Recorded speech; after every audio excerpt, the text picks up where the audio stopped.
You are live. Here we go. Let this go for a second or two. Get everything up on all of our platforms here at MHI. And away we go.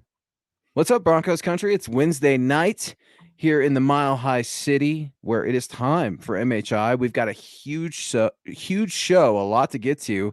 Thomas, I don't know if you heard something about depth charts being released. It's almost like you had an inside scoop. You had texted me this morning. I'm texting you back and forth. What do we want to do the show about? I'm thinking Arizona, the Cardinals game. And you're like, whoa, Luke, isn't the depth chart coming out? And I'm like, I don't know, man. I literally park at Centura Health Training Center to watch Broncos camp day 13 for MHH today. And as I come into the facility, the depth chart has been released. So Thomas Hall ahead of us all. That's why he's one half of MHI. I am your co-host, Luke Patterson. What's going on? Thomas, here we go, man. Football is back. We're 4.5 weeks away from the regular season. We are 2 days away from preseason game number 1, and the depth chart's out today. So football's back, baby. Yeah. I love the depth charts. I know it doesn't mean a whole lot right now, but I've always been a depth chart guy. I've always looked at them ever since I was a kid. You know, when they started posting them, I've always been excited about them. So I'm excited now, but mostly because, well, now I'm more excited to see what's different from what I saw at camp, and if I should really believe it. Right? That's where I go. Yeah, well, you got to be careful with who you're listening to out there. One guy you can always be sure is on the money. It's our guy, Dylan Von Arks, our very own DVA over at MHH.com. Dylan saying, what up, Broncos country? Make sure you hit that like button on the way in, share on all platforms, and please subscribe if you have not done so already. And Thomas, just to echo a little bit about what you were talking, I mean, dude, you've got to be careful where you're getting your information from. You were boots on the ground last week. I've been boots on the ground every day. We had Carl out there from Building the Broncos. I mean, we've got MHI and MHH fans sitting on the hill. I mean, people are seeing this information, this product, this work in progress, if you will, for their own eyes, and they're making their own opinions. So there's no need for narratives. There's no need for BS. We don't do any of that here on this show, MHI or at MHH.com. We're going to wrap a little bit about the depth chart. We're going to talk about the Arizona Cardinals. We're going to get into some of our training camp observations. But most importantly, we want to hear from you guys. And I'm always impressed when we have folks like Troy who come into the show with generous super chat love about 45 minutes before the show even starts. I mean, it's very generous of you. It's so overwhelming, and it gets us going. So Troy coming in here, starting the show off fast and furious, a $9.99 super, saying, hey guys, I am so happy that Russell Wilson has chemistry with Cortland Sutton and Jerry Jeudy. No injuries to them now, fingers crossed. Still would not mind more offensive line and defensive line help, but I'm also grateful for cap space in case of injuries. Have a great show. Troy must be picking up what Broncos country is putting down. Russ is having a very successful second week after some bumps in the road week 1. Now, Thomas and I have both been on these airwaves on MHI and over at milehighhuddle.com saying, pump the brakes, folks, when panicking about Russell Wilson.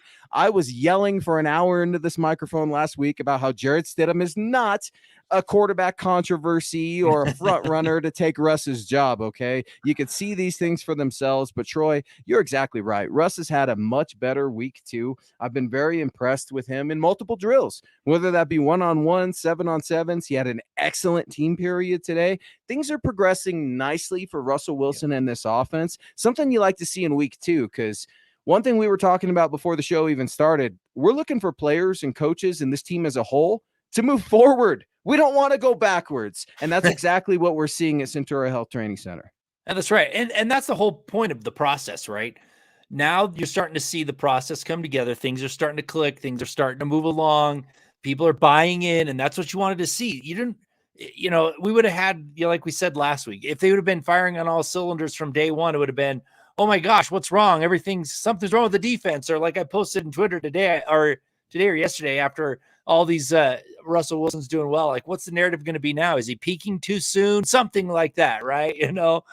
So I'm happy to see the progress. I think it indicates how well they're coming together as a team, how well they're executing the playbook, the plays, buying into Sean Payton's system. That's what matters in training camp. It's not, whether or not you throw an interception or you don't, those are the things. So I'm actually pleased with the progress. I'm really pleased with Cortland Sutton. In fact, I was on a show the other day talking about, and I posted on Twitter a little clip from that show talking about how I think Cortland Sutton is going to be the surprise leader of the wide receivers over like Jerry Jeudy and some of these other people based on a few things. And from what I'm seeing so far and what I'm hearing from camp, he looks pretty good. Cortland's looking phenomenal right now. I love what I'm seeing out of 14. He's taken that knee brace off. I pitched a fit for 2 years in a row about that knee brace. He had like Garrett Bowles' knee brace out there, and people are wondering why Cortland can't move. No, he's not Tyreek Hill. He's not a burner, but he's a big-bodied, physical wide receiver. I mean, that's a power forward out there in the NBA that's playing wide receiver for the Broncos. I think you're exactly right. You're hitting on something with Cortland Sutton. We're going to get back to Cortland Sutton because I have some more thoughts about big number 14, but speaking of big, our guy Big D, David, is in the house, man. He is a big supporter of the show, a big friend of the show, and I'm so happy that he's joining us here on MHI, saying, good evening, Broncos country. Luke, Tom, Dylan, and Deegan Scott. I'm still planting that flag in the ground, baby. 12-5. Hashtag Buckham, hashtag MHH for life, Denver Broncos for life. David, you are not alone. I ran into a higher up in the media business, let's just say that, like one of the bosses today, and as he's leaving the area that I'm at, and he just says, bye, Luke, 12-5, still jump on the bandwagon. And I was just kind of thinking, my guy David, man, are you chirping my guy David? Because David's been on this 12-5 for a little while, but the overall theme about it, and the reason I bring it up, is because there is renewed optimism right now in Broncos country. And the reason I go after the fake narratives and why we feel it's so important to dismiss those narratives on this very show is because last time I checked, Sean Payton's the head coach of the Denver Broncos, not Vic Fangio. I don't need to go out there and pretend I'm making up storylines to get reads over at milehighhuddle.com. Our work speaks for itself. Head on over, check out my training camp journal. Thomas has a ton of great takeaways to take away from his week in Denver with me out there at training camp, and we're giving you our observations, our boots on the ground. Now, feel free to disagree, but there's no need to say there's quarterback competition. There's no need to say there's something wrong with Russ. And there's no need to get super chirpy about a bunch of stuff that's not even happening. This is the Sean Payton era, baby. We should be excited about this. We don't need to make things up. We have Russell Wilson and Sean Payton on this football team. That in and of itself is a story, and we haven't even had a chance to see how that story unfolds. We're just starting to see pages. We're not even through the first chapter. Hell, Tom, we're not through the introduction. Preseason game number 1 is on Friday, and I'm already fired up because I want to see what this team looks like as a whole. Sean Payton talked about it. No Gilligan hats, right? No interviews, no yucking it up with your buddies. This is a business trip on Friday morning, and I can't wait to see it. Last thing I'm going to say, and then I'm going to let Thomas finally breathe so I can calm down and stop yelling. Don't be media guy out there. And who is media guy? Media guy is the guy hanging around outside of the media tent that couldn't get into the media tent that's making up those novelties. Don't be a media guy. It does anybody no good. Come hang out with us. MHH is well represented out at Centura Health Training Center, and let's talk football. Yeah, and there's plenty of actual factual things to report on. Go evaluate somebody from your perspective. Evaluate what you're seeing. There's no reason to try and, I guess it gets clicks or whatever, but there's really no reason. And I just want to say one thing about 12-5. 7 of the last 10 seasons, 12 wins, won the AFC West.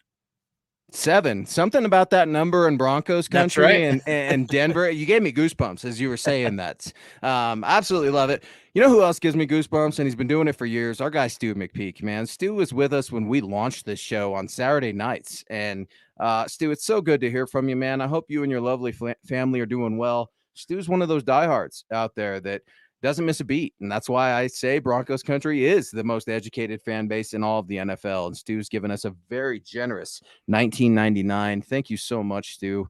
2 more days. Broncos country, the countdown is on as Stu spearheads our preseason game number 1 opener as your Denver Broncos travel to the desert to face the Arizona Cardinals. And I'm sure Stu saw this. I'm sure you saw this too, Thomas. But for anybody that missed it, they're saying that the field conditions for the Arizona Cardinals are absolutely abysmal. Yeah. And I'm not worried about it.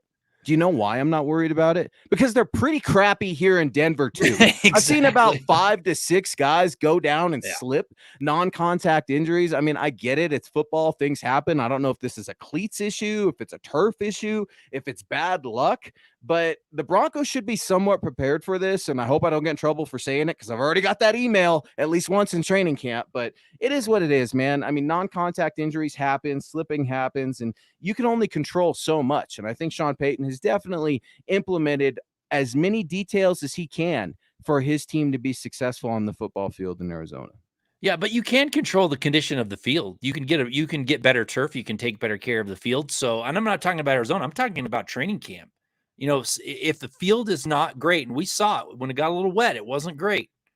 They need to rectify that situation. That's something that can be handled. Just throw some money at it. It doesn't hit the salary cap.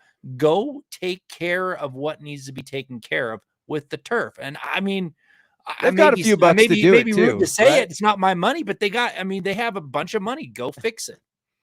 Go fix it. Get it done. You know, it's funny you say that, Thomas, because I was walking in to the training center yesterday, getting ready to watch training camp. I'm out there every day, folks. Come say hello.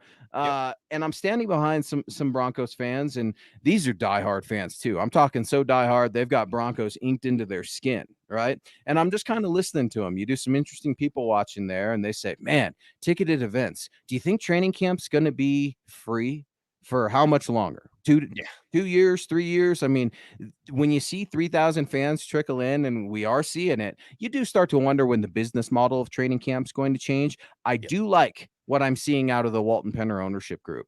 I know it probably sounds silly to say giving a free bottle of water away a day is a good thing, but when you look at other organizations and how cheap they are, like Washington, the Los Angeles Chargers, I mean, some of these franchises have been so historically cheap and bad to not only their fan bases, but their players.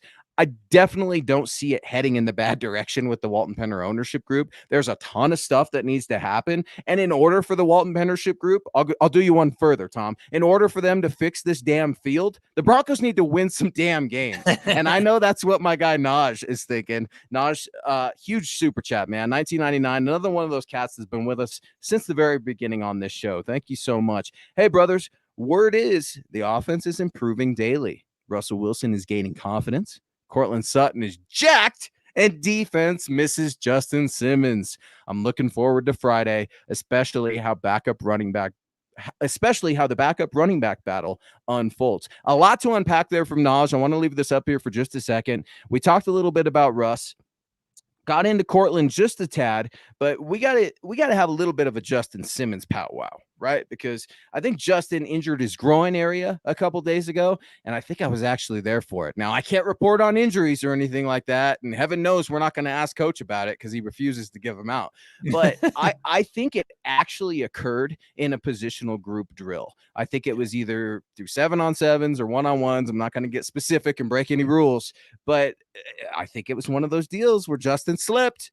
Here we are talking about turf. And look, there's a promo going on around the Denver radio airwaves that Justin Simmons could be the best player in Denver because when Justin Simmons isn't in the game, Russell's doing so well. Russell was doing well when Justin was in practice a few days ago. Okay, we need to dismiss that narrative as well. As good a player as Justin is, PS2 is even better. And Russ is finding success against PS2 with Cortland Sutton. No, that doesn't mean that PS2 is getting cooked. It doesn't mean he's getting burned. PS2 is the best cornerback in the NFL. Fight me if you don't agree with that one. But no, man, it's dismissing some of those narratives. The Broncos can't wait to get Justin out there. But if Justin doesn't suit up on Friday, and I don't think he will, you're going to get a healthy dose of PJ Locke and Caden Stearns. I thought it was super interesting, Naj, in the depth chart that they listed as left safety and right safety. Did you see that, Thomas? It was kind of odd.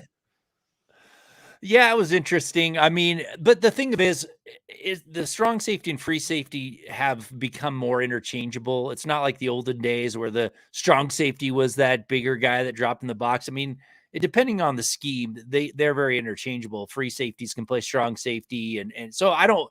It is strange to see left and right safety. It feels like you're going back to 1960, with the positions from back Right. in the day. But yeah, no, I mean, I think I don't need to see something from Justin Simmons. I know what he can do. I've seen him play plenty. I want to see the younger safeties, see what they can do. I want to see if JL Skinner can make an impact on the Yeah. field out there in Arizona and see what if they're going to move him up the depth chart. Yeah, man, you asked me about JL Skinner just a couple days ago. It might have even been this morning, and all my days are blending together right now, Tom, as yours are as well. But I liked JL Skinner so much. I've been talking about him since I saw him at the Senior Bowl for MHH, boots on the ground in Mobile every single year. I loved him then. I loved him even more when he came to the Denver Broncos. But it's interesting to me that Delarian Turner-Yell is technically above JL Skinner right now. However, Justin Simmons going down, if you will, or being monitored with this groin injury, it opens a lot of doors for JL Skinner. I saw JL Skinner look extremely comfortable, athletic, and he almost got a pick yesterday in practice. Nice. Now, the context of that I can't always share because I don't want to break these team rules. And guys, I can't stress enough how different camp is with Sean Payton. And I think you guys are seeing that in terms of your Twitter feed, in terms of the videos or lack thereof. I mean, things are as buttoned up as they can be under Coach Payton. And for better or for worse, I wanted him here. So if it makes my job a little bit more challenging, a little bit more difficult, and maybe I don't have as much access, then so be it, because I am here for winning football. I'm not going to be complaining about it all day over the radio. Look at this guy, our friend Keith coming in. What's up, bro? It's my two favorite MHH podcasters. What's your surprise on the first depth chart that was released? So I'm going to hit this one real quick before we get to you, Tom. I was surprised that Jaleel McLaughlin was behind Tyler Beatty. That move doesn't make sense, and then it makes sense to me. There's one prominent Denver media member who's been on record talking about this when he worked with the team, so I'm not telling any tales out of school here, but he was told intentionally to bury Elijah Wilkinson in his practice report. Why? So the Broncos could stash him on the practice squad. These sorts of things happen all the time in the NFL. Thomas, you've seen it, especially with your love of depth charts and covering this NFL for a long time. I mean, is this as simple as the Broncos are trying to stash away Jaleel McLaughlin, or what's the deal with Tyler Beatty being at number 3? Because last I checked, Jaleel McLaughlin has been dominant since day one out in camp. Yeah, I mean, the first thing I saw, I was like, he's not the 5th best running back on that team. He's the 3rd best running back based on what I saw, based on what everyone saw there. So that is one that you have to take a grain of salt with, right? Is he really the 5th on the depth chart? No. Are they trying to play some sort of tricks and maybe sneak him on? I don't know why they would want to. The way he's been playing in camp, he should be on the field. The one thing that I would say, and I'm going to point out to my surprise here, which is going to maybe add a little bit of credence of why they're lower, is because he's not playing special teams, right? But as a 3rd running back, I don't think it's as important. But my surprise, the reason why I can't believe that Taylor Grimes is the 8th best running back or whatever it is, or wide receiver, I'm sorry. He's not. He was much better than, I think, than Hinton, Callaway, better than Virgil, better than little Jordan Humphrey out there from my perspective. But better than Montreal Washington too. Better than Montreal. But he's not playing special teams. Thomas, I hate to tell you this. I do, because they're not two of my favorite players, but I'm not going to lie like the rest of these bloggers online, all right? Kendall Hinton and Montreal Washington have had a very good week of practice because they needed to. Why have they had a good week of practice? Because your guy, Caden Davis, has been playing out of his mind. So much so that he actually earned some kick return, punt return reps, Yeah. specifically yesterday and earlier this week in camp. So our very own Lance Sanderson actually wrote about that at milehighhuddle.com. I talked to Lance the other day. He's like, tell me what you're seeing out of this number 13 out there. Yeah. And just like you saw, just like you're telling all our friends here on MHI, this cat's the real deal. Every year, there's a couple preseason darlings. Do not be surprised when number 13 is lighting up that screen on Friday night with the Arizona Cardinals. And Yep. I was talking to some friends out on the hill today, Thomas, and man, couldn't you see a team like the Los Angeles Rams just scooping Davis up for a Cooper Cup injury or something like that? I mean, that fit would almost be too perfect. This guy, they're not going to be able to stash him, and he's going to turn a lot of heads Are you in the talking about Grimes or preseason. Davis? Grimes, excuse me. Grimes, My bad. yes. Grimes. Number 13. Yeah, wide receiver. Yeah, they're not going to be able to hide him if he plays. If he plays in preseason the way he has played in camp, you're not going to be able to stash him on the practice squad. He's been excellent out there for especially for an undrafted wide receiver, rookie wide receiver. Yeah, he's been awesome. And another awesome thing about camp today, I got to meet a couple of our friends, and it was very special to me. It means so much to you as well. And they asked about you, Thomas. Michaela Israel and her son Cooper, a generous $5 super chat. Cooper and I had so much fun today. It was good to meet you, Luke. Also, Cortland Sutton is looking awesome. He made a great play right in front of us today. No, it was awesome meeting Michaela. She's been a huge friend and great supporter of the show, along with Cooper, man. And I got to talk to Coop Dog a little bit. And Cooper, just like my little one, is heading into 5th grade, right? He's going to be playing soccer this year. He's a little nervous about 5th grade, but what kid isn't, right? When we start the new year, you're a little nervous heading into class, but I know Cooper's going to have an awesome year. Huge shout out. And I do want to ask this, Michaela. Did Cooper get that Russell Wilson signature today? Because I asked Cooper straight up, which Bronco do you have to leave with their signature on your jersey today? He looked me dead in the eye. Russell Wilson. That means right there it's a new year. If Cooper's saying, I want Russ's signature because I know it means a lot in this city, I know it's going to mean a lot in 2023. That's just, for me, a little bit of a foreshadowing metaphor of how this season's going to be and where Russell Wilson's going to be at. Yeah. No, he's got a big comeback coming. I've been saying it for a long time. Other people have been saying it too. From what we're seeing, he's starting to fire on all cylinders. He's starting to get this system that Payton has installed. And, once we'll see a little bit more, obviously, when it comes to the running game preseason. But when the running game hits and you're setting up those plays for Russell Wilson in the passing game, it's going to be fun to watch. It's not going to be like last year. Not at all. So I'm excited. Completely agreed. And speaking of excited, man, our guy Michael's excited because his Denver Broncos are coming home to Arizona, where Michael's at right now. And we're thinking about you during Cardinals week, big dog. This one's for you. Good evening, Thomas and Luke on the Mile High Insiders. Go Broncos and buck 'em. Michael, thank you so much, man. And on a personal note, I hope you're doing well. I see you're sharing a little bit of news. You lost a furry friend, man. And that's...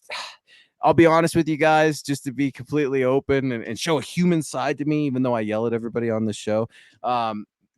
Furry friends and animals and pets, man, have a huge soft spot in my heart, like for sure. And I've cried harder over losing damn dogs than people in my life. So I completely feel your pain, Michael, but please rest assured, we've got your back here at MHI. Thoughts and prayers to you and your mom, and you'll see your loved one again. I promise you that. I'm a firm believer of shout outs on this show. So is Thomas. So if we need to give you a shout out to try to make your day a little bit better, we're happy to do so because you make our day better, Michael, just like Michaela, Troy, Keith, all of our guys and gals here at MHI and the Super Chat Superstars. And whether you're donating $1 or just tuning in and want to ask us a question, I appreciate all of you guys. And I know Thomas feels the same way.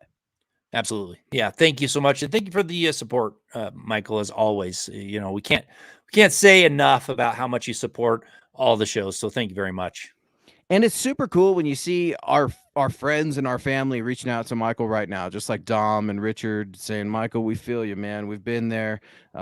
We understand how it's going to go. Hopefully this Friday game gets your mind off of it a little bit, because I know Mike is ready for the 2023 season. He's ready for the turn of the tide, if you will. And all eyes are on Russell Wilson right now.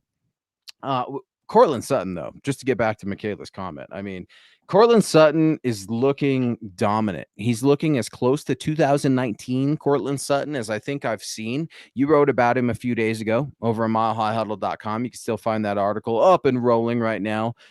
Cortland has got to have a huge year.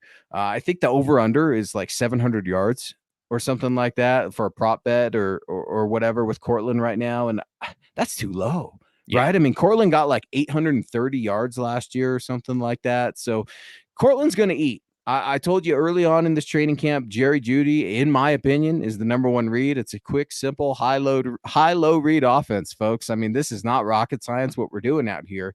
That doesn't mean that Sean Payton's not going to complicate it. What I see isn't rocket science, at least out there. And that's what this Broncos offense needs, Tom. They need an element of simplicity, some principles in football, if you will. And running the football, that's just part of those things and part of the success and the formula that's going to set guys up like Cortland Sutton. And I wrote about Michael Burton over at milehighhuddle.com. Fullback is back, baby, in the Mile High City. Yeah. And I know it's been a little while. I know you're a huge Howard Griffith fan, but I'm here to tell you, this kid can play ball, and he is not just going to be blocking for Javonte Williams. He's not just going to be out there blocking for Samaje Perine. He's going to be catching the ball. He's going to be getting some sneak passes in. I mean, this kid can play. He's bringing over a championship pedigree from, dare I say it, the Kansas City Chiefs. Yep. Yeah, it's a bummer that we have to say he came from the Kansas City Chiefs. But yeah, I've been talking about that from the beginning when they signed him. As he brought a championship element, championship mentality, whatever you want to say, which is beneficial for a team that hasn't been to the playoffs since 2015, right? So having that different perspective is going to help. But I love seeing the fullback, and you're right. He's gonna get some sneaky catches in there. He seems like a pretty good player, and I know they used him fairly well at Kansas City, even with all the weapons they had. So I'm looking forward to seeing what he can do, and I'm looking forward to seeing him, opening some holes for the running backs as well. Well, and let's be honest, they need him. And I wanted to get to our guy, William. William was in very early, 10 minutes, almost 70 minutes before the show even started. So I had to get to our guy, William. Would not forget you, brother. So Max Crosby is dang good. That being said, is Sean Payton historically good when it comes to slowing down good pass rushers? Can he put together a plan on offense to help against it? Does anybody know? Yeah, William, he's historically pretty good because they selected Ryan Ramczyk instead of Garrett Bowles. Yeah, I'll never let that one go. Look, Sean Payton is damn good at figuring out not only offense, but pass protection. And I don't believe Coach at all when he says that he's feeling confident and comfortable with the offensive line, because how could he? I mean, he's not going to come into it's a little bit different when you call out a wide receiver, like two of them, Lil Jordan Humphrey, and then the other guy that came from the Saints too, right? And you're like, you guys aren't really, I'm waiting to see something. It's another thing to say, yeah, both of our offensive tackles are getting smoked by the first, second, and third stringers. Coach isn't going to say that. Yes, Mike McGlinchey went down yesterday. I saw him working out on the side today, so it was good to see the big fella moving. But Michael Burton at the fullback position is going to also be responsible for some pass protection, some chip blocking. Same with the tight ends. Everyone's all upset that Greg Dulcich is listed as number 2 when Tom and I have been yelling into these very microphones that you should probably accept Adam Troutman as the starting tight end heading into week 1.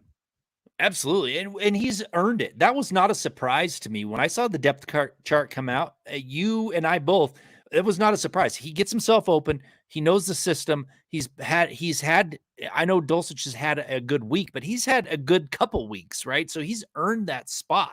No doubt about it in my mind. So it was not a surprise to me at all to see Troutman listed as number 1, but you're going to see 2 tight end sets. You're going to see, even if he doesn't move up the depth chart, Dulcich is going to get some playing time, plenty of it, get plenty of catches.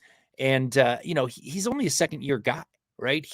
He still needs to develop a little bit. So let's not get too worried about it.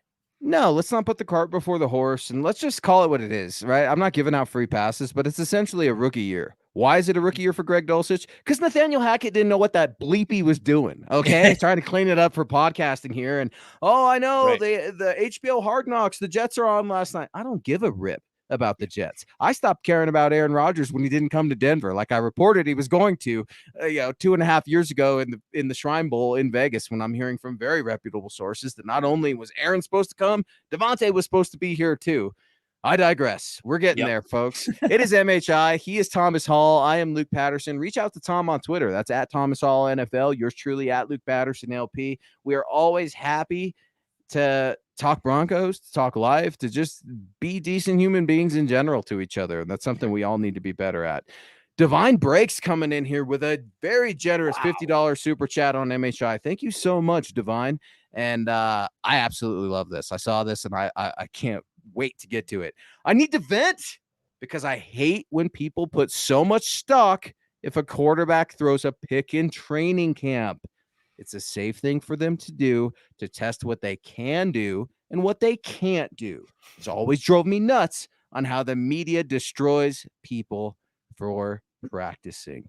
Divine, you're 100% right. I know Thomas has a couple thoughts on this, but let me yell real quick because I couldn't even say it better myself, Divine. I mean, there's interception guy and stat guy out there at training camp every single year. And they're sitting there and they're charting plays like they know how to chart plays when it's training camp.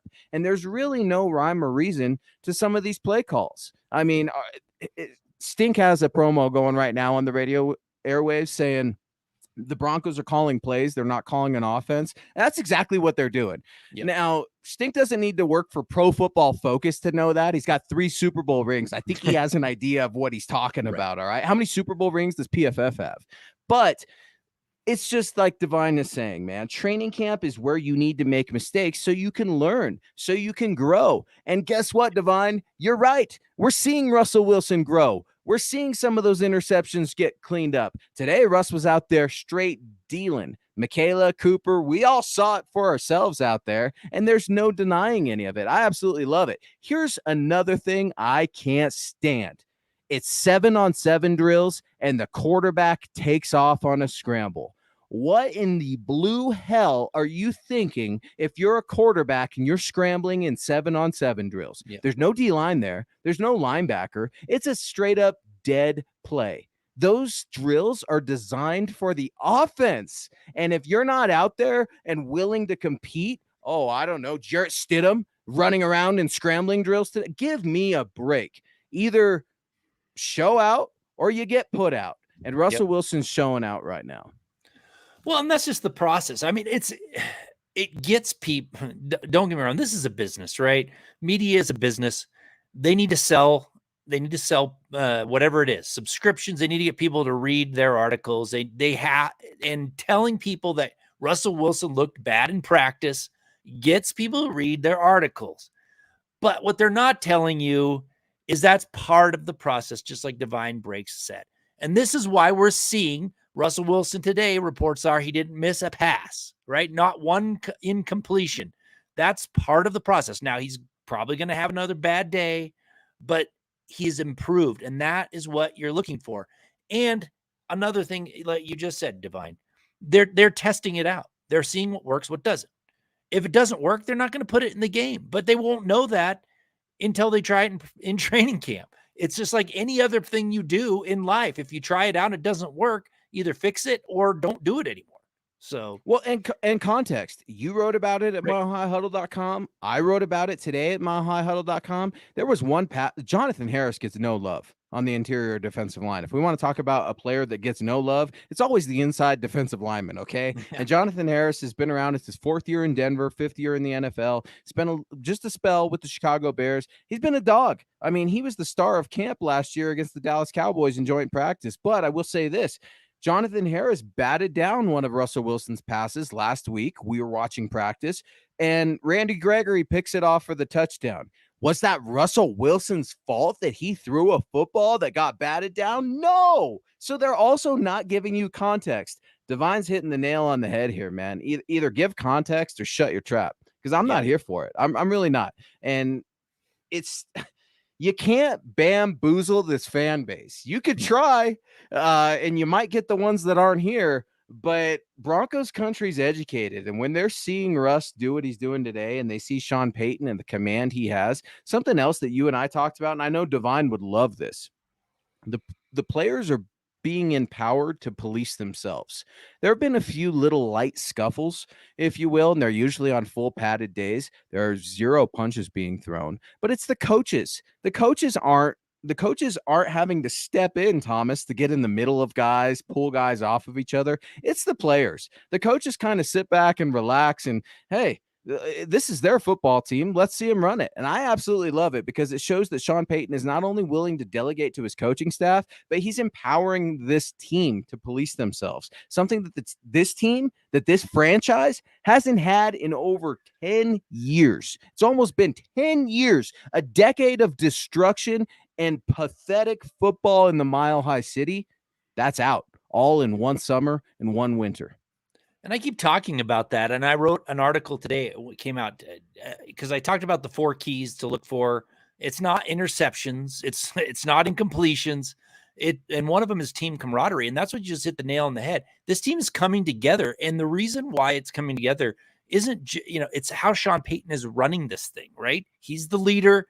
He's doing it the correct way. This team is coming together. I saw it when I was out there. There could have been plenty of altercations out there based on certain plays, like when Frank Henry Clark Bird ran over Frank Clark, right?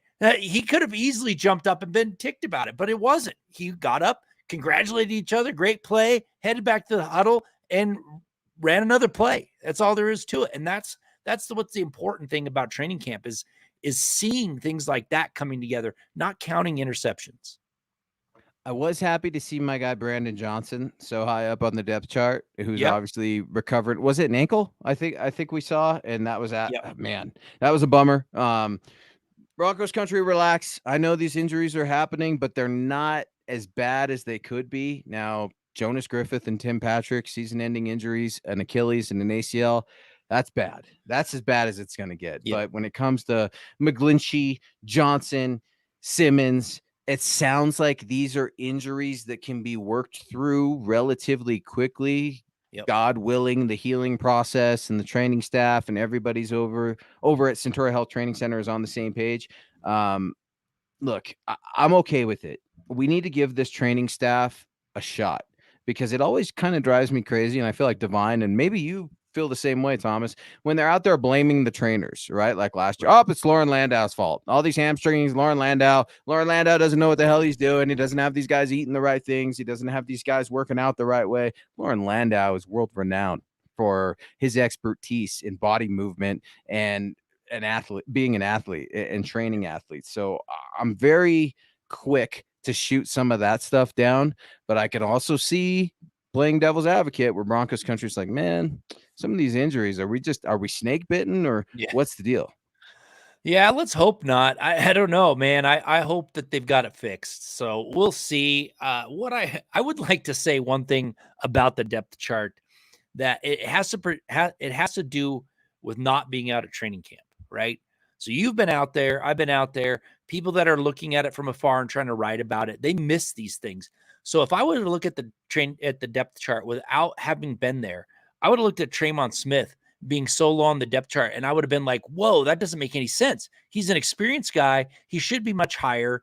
He should be he had kick return experience. Why is he so low? It's because he didn't play very good. He's struggling to make the team. I've seen him out there. He's very handsy. He's not been the experienced guy that you were supposed to see out there.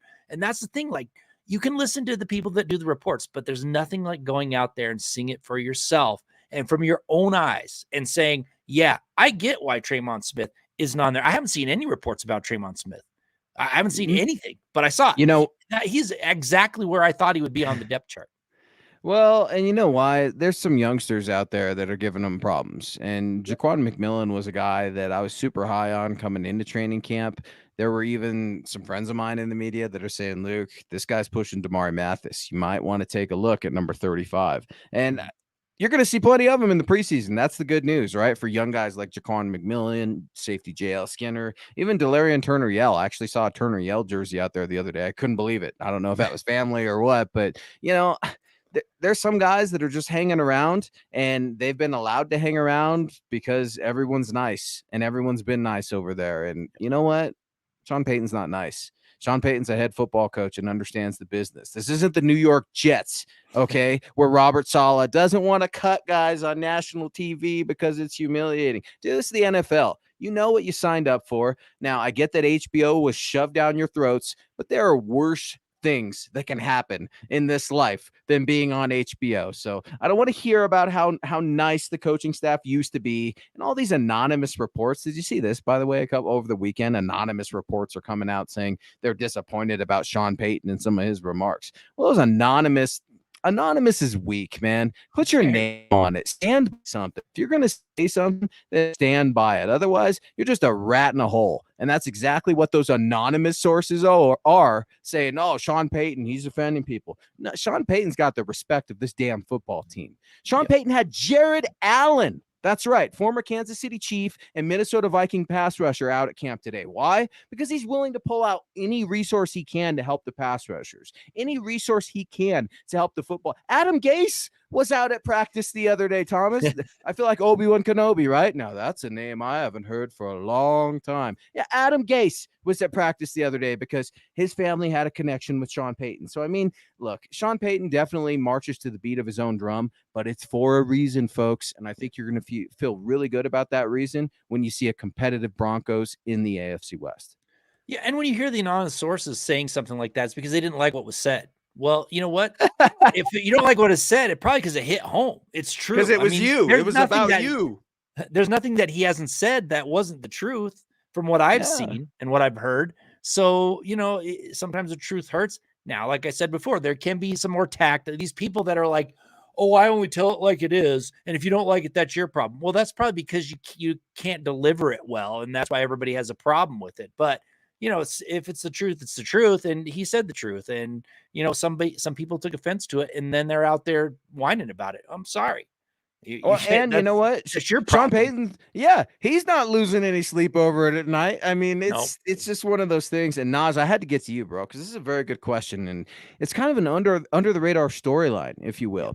Luke, how is Kareem Jackson looking out there? Is he a legitimate contender for the starting job? Or is that a respect thing from the coaches? Nosh, that's a fantastic question because that tells me, one, you've been looking and you've been trying to get some info on K-Jack. You obviously read K-Jack's comments at milehighhuddle.com about Caden Stearns. Point blank, Kareem Jackson's trying to make this football team. I can't report specifics of what I'm seeing out there, but in a training camp where you're seeing a lot of guys, ones run with twos runs with threes, and so on and so forth, that's fairly evenly distributed across the board, whether that be a former team captain like Kareem Jackson or a newcomer like Drew Sanders. We're getting reps with the ones. It doesn't mean that Josie Jewell is going to be playing with the twos. It doesn't mean that Alex Singleton's going to be playing with the twos. I wrote about how both Bash brothers are ready to hit somebody yesterday in my camp journal. It's just the way Sean Payton's running practice. I think he wants to see if and when guys go down, are you able to step in and play with this unit? I will say this. I think Kareem Jackson has probably the most competition he's ever had in that safety room in terms of a training camp. K-Jack's been a phenomenal player for so many years, respect and tip of the hat. I'd be lying if I said I wasn't a little disappointed when K-Jack came back. I think he's a little bit long in the tooth. And if we're talking about just a locker room, good feel guy, it's not Sean Payton's breed of player. Yeah, and when they signed him, the first thing I said was it's great for leadership. A vet on the bubble, right? They signed him back. They signed him to a deal that they can get out of in a second without any pain whatsoever. And I said you've got 4 really young guys that look good that can come in and push him for that starting role. And we've seen it. Caden Stearns obviously is getting a lot of playing time. You've got PJ since day Locke. one. Yeah. Since day one, Thomas. Yes, I mean, exactly. Since day one, it's been number 30 and 31 out there. And when I interviewed Justin Simmons, he brought up PJ Locke by name and pointed him out. I didn't bring him up. I talked about the safeties. He pointed out PJ Locke, especially for his special teams play, which is very important for a third or fourth safety, which K-Jack's not going to play special teams, I doubt. So my thing is, if JL Skinner goes out on that field on Friday and plays really well, you're going to see K-Jack under a lot of pressure to make the team, because no one wants, your 14-year vet running down on kickoff coverage.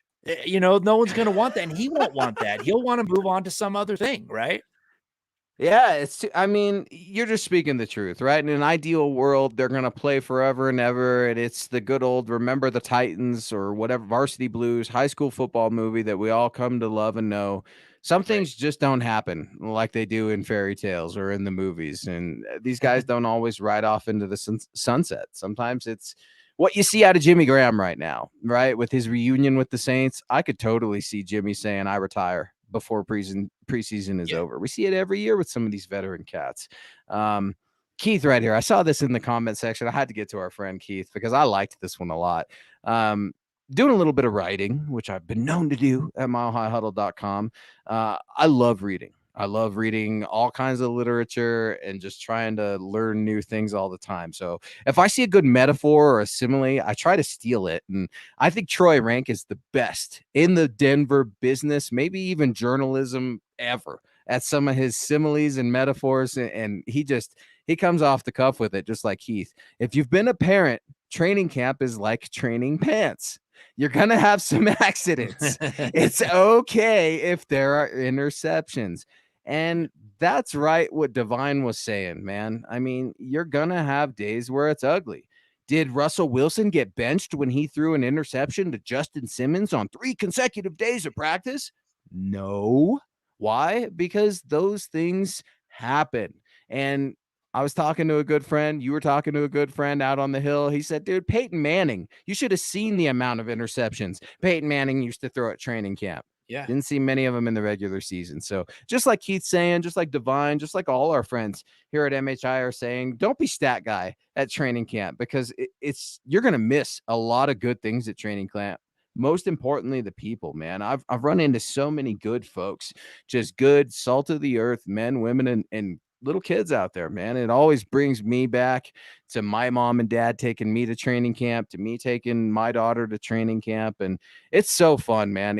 We're here, and I get kids are going back to school now. We're wrapping up the summer, but it's a real special time when you get eyes on this Denver Broncos football team under Sean Payton. I like what I see. I see deliberate action out there. And I was talking to Coop Dog today about it when we were out there. And I'm like, look, man, I know practice might look a little boring early during the installation period, but they're going to light it up in team period.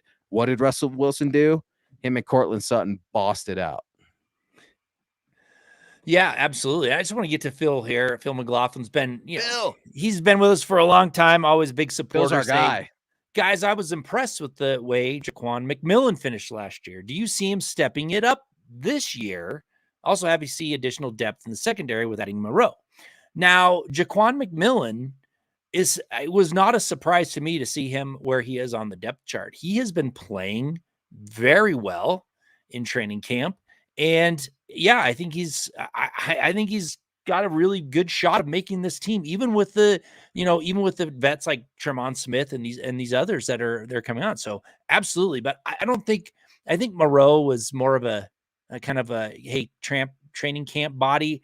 Yeah. From what he's not been that great. And I think he's just there because they needed to fill the spot that Riley Moss when he had to sit out for a few days, a couple weeks with his surgery. So I don't see him making the team. You don't see Riley Moss making the team?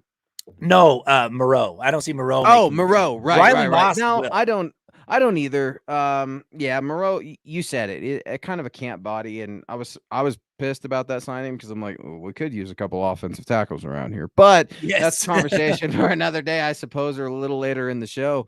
But no, Phil, you're exactly right. Jaquan McMillan, don't be surprised if he has some really good tackles. He's a hard-hitting guy. He knows how to tackle very well, wrap up and tackle kind of a deal.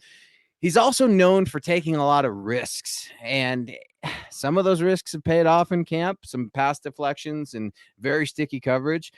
Others have not gone his way, and he's been burned on trying to jump an interception or try to jump an alley. And look, I respect it because this young man's just trying to make a football team. And if you could show flashes, if you could show consistency, that's a lot better than just being another guy getting lost in the shuffle, being that warm body that Thomas and I were describing. So Phil, super impressed with your knowledge, man. Can't thank you enough for all of your contributions to MHI and MHH. He is Thomas Hall. I am Luke Patterson. Get at Tom on Twitter, at Thomas Hall NFL. Yours truly, at Luke Patterson LP. Please don't forget to follow the show on Twitter also, or X. I don't know if I'm supposed to call it Twitter or X now. I don't want Elon Musk getting mad at me. That's at MHI_pod. If you'd like to reach out to us DM, please do so. We love to talk football all the time. Be sure that you're following the mothership on Twitter at Mile High Huddle. If you'd like to grab yourself an MHI hat or shirt, that's mhhmerch.com. Get your swag on. Do not forget that if you can't get enough of Thomas on Wednesday, because who the hell can, he's going to be out on Friday mornings for Legends of Mile High, and then you can catch him with Ron White on Saturday night, Orange and Blue View as well at 6 p.m. Mountain. I had to get our guy Dylan while I'm giving all our plugs. Great conversation as always. Make sure you share that pod on all platforms. Hit the like button on the way out, and remember that a little bit goes a long way. Just talking a little bit about the GOATs and how much people mean to us. Our guy comes in here. GLP, Gary Leeds Palmer, a very generous $9.99 super, saying, hey guys, I will watch you after. Go Broncos and buck 'em. Gary, you are in for a treat during the 2023 season, buddy. Things are not going to be what they were last year. I promise you, you're going to have a competitive brand of football. Tom, when do you like to give your season predictions? Because I like to wait for mine until the very last second when Chad's like, Luke, I need your prediction so we can put it up at milehighhuddle.com, and he's nagging at me because I like training camp to be in the books. I like to know what the final roster is and try to have a decent idea of what the injuries look like before I make my season prediction. But I know this season's going to be different. I'm feeling very optimistic about it. When do you make your prediction, and how are you feeling overall just 4 weeks away from the regular season and 2 days away from preseason number 1? I like to do it at the last minute as well, just because you never know. I mean, I got caught a long time ago when I used to do fantasy football, drafting somebody because they did the draft before the last preseason game, and then and one of the guys ended up on injury reserve. So I like to wait for sure. It really depends on what it is, though. You know, if I'm predicting how Russell Wilson's going to play, and that I could do a little early, but as far as what a lot of the individual players, how they're going to do, the record, I'd like to see just the makeup of the team. But, I've predicted a little bit already about the record. So I think they're going to be one of those surprise candidates who sneak into the playoffs and then make some noise. I'm leaning towards the double-digit wins right now. I'm very close. I'm leaning towards it. I've got to wait. Stay tuned, right? Everybody loves to tease. How about that for a 3-week tease? You can read about it. Chad usually throws that out there on milehighhuddle.com. It's kind of a cool piece because we give our MVPs, if you will, for the 2023 season, who we think they're going to be. At the end of training camp, stay tuned to conclude my camp journal. I usually give out a camp MVP, offensive player camp, defensive player camp, things of that nature. A lot of guys and gals do that in this business, but it kind of gives you a little bit of a trajectory on where the team's going. Wanted to get to our guy, Zach Powers, because this is a fantastic question as we wrap up the show. Am I crazy to think that Lloyd Cushenberry will be on the team longer than Garrett Bowles if Russell Wilson is the quarterback? Russ bails out of the pocket. He doesn't step up. Zach, I actually wrote about Lloyd Cushenberry yesterday. He was been a camp standout for me in a very quiet way over at milehighhuddle.com. And the essence of my piece yesterday, try to write up 3 players a day and what I'm seeing. Lloyd Cushenberry is auditioning for a long-term starting role at the center position on this Denver Broncos football team. Look, he's had so many different offenses. He finally has 2 really good guards locked down to him with Ben Powers and Quinn Miners, and he's playing very well. You're seeing a lot of pressure come from the offensive tackles. You're not seeing a ton come from up the middle, and I was very encouraged to see Lloyd Cushenberry take guys on 2-3 times his size, like a DJ Jones, Jonathan Harris, some of these really big nose tackles, and do very well against them, not only in pass pro one-on-one drills, but team period as well. I think Lloyd Cushenberry looks physically much stronger. He's very lean, and just looking at him and Russell and how they interact, I think that there's a much better relationship. I mean, 2 years with your starting center is much better than one. And you look at some of the struggles that Baker Mayfield's having with Ryan Jensen down there with the Tampa Bay Buccaneers. I mean, it's hard for guys to get on the same page as their center, especially when the center doesn't know if they're the long-term option. I've been pleasantly surprised with Lloyd Cushenberry, but by no means does that mean he is the center moving forward for the next 3 years. He's the center moving forward in 2023 because there's not a lot after him. Luke Wattenberg, I think, is number 2. And then you got Alex Forsythe, who can't really even see the field, if I'm going to be honest. The interesting thing, before we get your Cushenberry take, is the cat that came over from the Seattle Seahawks. Kyle Fuller is playing guard right now. He is not snapping. That surprised me. It's Cush's job to lose. Absolutely. Yeah. I'll say it's I actually like that Fuller's playing guard just because he can switch over to center if need be. That gives some versatility. But yeah, you're right. He hasn't been playing any center. Wattenberg's been taking the second team reps. But I'll say this, when it comes to Cushenberry and Bowles, Cushenberry has to have a really good season to justify getting re-signed at the end of the season, right? Because he hasn't shown a whole lot. And if he's just, middle of the road, they're probably going to look elsewhere because he's an unrestricted free agent. So to answer your question, if Bowles is going to be there longer, it depends on how well Cushenberry plays and what priority they put on him. Because I don't think after the 2024 season, they're going to re-up Garrett Bowles. He's 32, he's going to be going into 33. I think it'll be time to find somebody new. Now, the other thing I will say, it also kind of depends on how their 7th round draft choice develops. He's probably going to be on the practice squad from what we're seeing. And if he shows promise during the season, at practice and things like that, they may be willing to part with Cushenberry. But all I know is Sean Payton liked Cushenberry from the very beginning. They never went out to try and make any changes to the center. He was their guy from the start. And so he obviously has worked on his game and made, helped Cushenberry be better. So, I mean, it just depends on what it looks like this season. If he gets injured, no, he won't be here after the season, right? But if he plays really good, you might see them sign him to a 2 or 3 year contract to see just how well he does. Well, and the twist of fate in this whole thing is it matters who you're playing next to. And I know Broncos country doesn't like it when I say this, but Ben Powers is a significant upgrade to Dalton Reisner. And I like Dalton. I want Dalton back with the Broncos. They could use him with some depth, right? And look, he's still bouncing around trying to work out, and I think he'll land on a team. You'll see him sign. Don't worry about that. Dalton will be okay. But the twist and fate in that was Dalton made Garrett Bowles look really good, right? When he was at the left guard position. Now you're seeing Ben Powers allow Lloyd Cushenberry to take the next natural progression in his game. I think Dalton's biggest weakness is the fact that he's such a good dude. Think about it.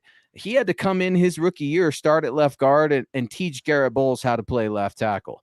Next year, he had to come in as a sophomore and deal with a rookie center. I mean, Dalton, who says you get a fair shake in the NFL? It's just kind of one of those businesses. But Ben Powers and Quinn Miners, that's another guy. I mean, Quinn has looked phenomenal. I thought it was fantastic when he said he wanted to put the whole belly nickname to rest and things like that. It just shows his level of maturity, right? He's not coming after anybody. And while I understand he would like to mature and not just be known for that, he's a team guy, right? He doesn't want anything pulling from the team spotlight. It's not about me, it's about we.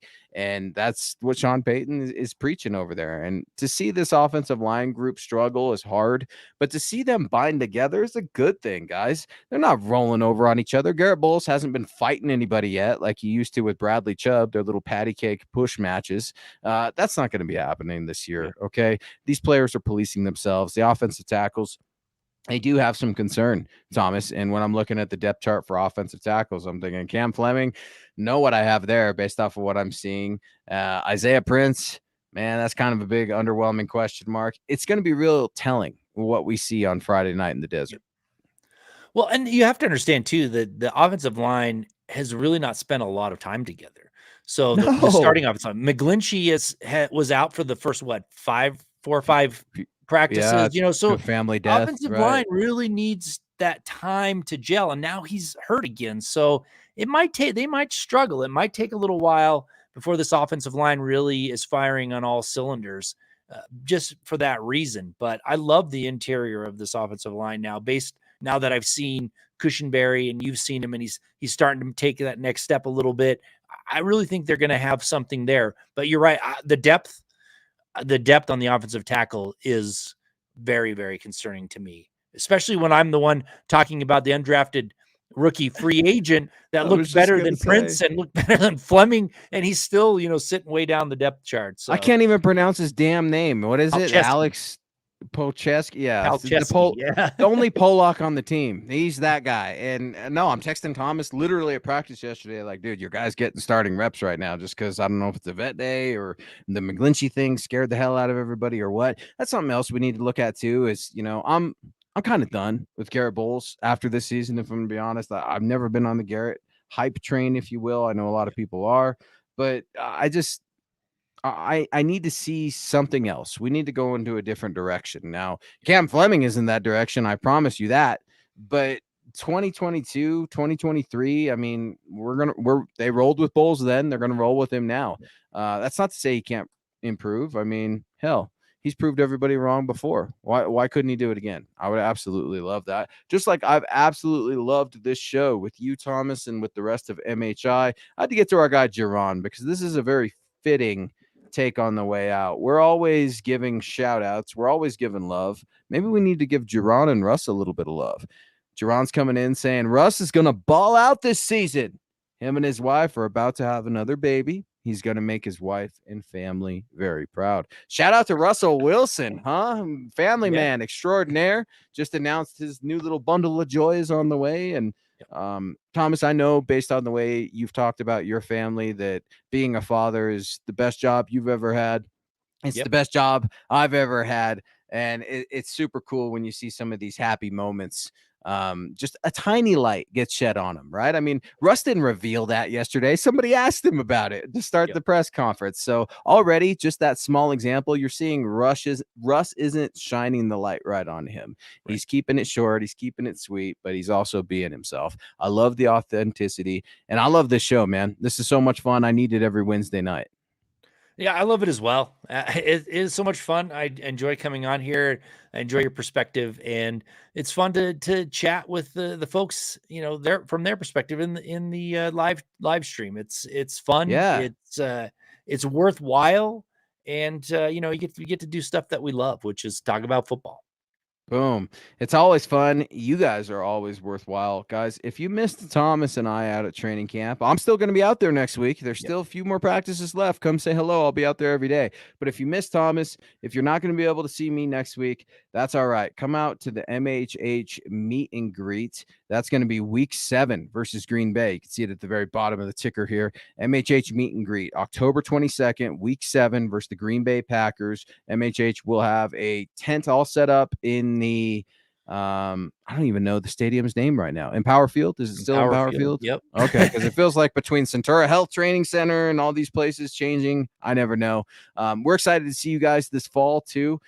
Thomas isn't going anywhere. He's going to turn around here Friday morning for Legends, and then Saturday, him and Ron will be on these very airwaves as well. Thank you guys so much for rocking with us. It was a dynamite show. I can't wait to chalk it up with you guys next Wednesday, where we're going to have some more answers about what this Broncos team looks like, hopefully after a productive Cardinals win. He's Thomas Hall. I'm Luke Patterson, saying Broncos country. This is the way. This is the way.